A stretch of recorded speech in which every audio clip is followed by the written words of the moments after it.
এখানে আমি 2 পিস চাল কুমড়ো ভালো করে ছাড়িয়ে কেটে ধুয়ে নিয়েছি। এখানে একটা গেটার নিয়েছি, গেটারে আমি চাল কুমড়োটা গেট করে নেব। এই যে দুটোকে গেট করে নিয়েছি। এবার একটু আমি লবণ মাখিয়ে জলটাকে 2 মিনিট রেখে দিয়ে জলটাকে বের করে নেব।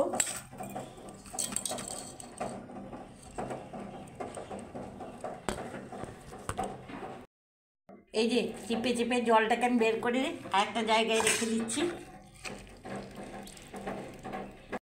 এখানে দিয়ে দিচ্ছি লঙ্কা কুচনো, এখানে দিয়ে দিচ্ছি পেঁয়াজ কুচনো, এখানে দিয়েছি কিছুটা পোস্ত, এনে দিচ্ছি কালো জিরে, এখানে দিচ্ছি চিলি ফিশ, এখানে দিচ্ছি 2 চামচ চাল গুঁড়ো, দিয়ে দেবো আমি 1 চামচ, বড় চামচে 1 চামচ বেসন, এখানে দিয়ে দিচ্ছি ভেজে রাখা কারি পাতা, এখানে একটু মিষ্টি, একটু ধনে জিরে গুঁড়ো, আর একটু সামান্য লবণ, আগে একটু দিয়েছিলাম এখন একটু দিয়ে দিলাম, দিয়ে আমি ভালো করে এটাকে মেখে নেব। এবার আমার তেলটা গরম হয়ে এসছে, এবার আমি ছোট ছোট বলের আকারে বানিয়ে নিয়ে এটাকে ভেজে নেব।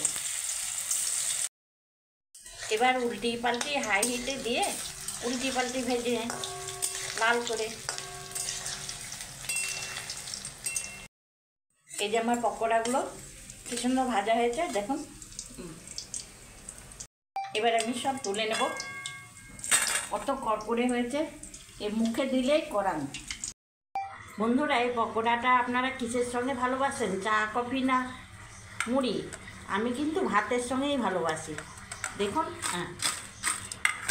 বাহ।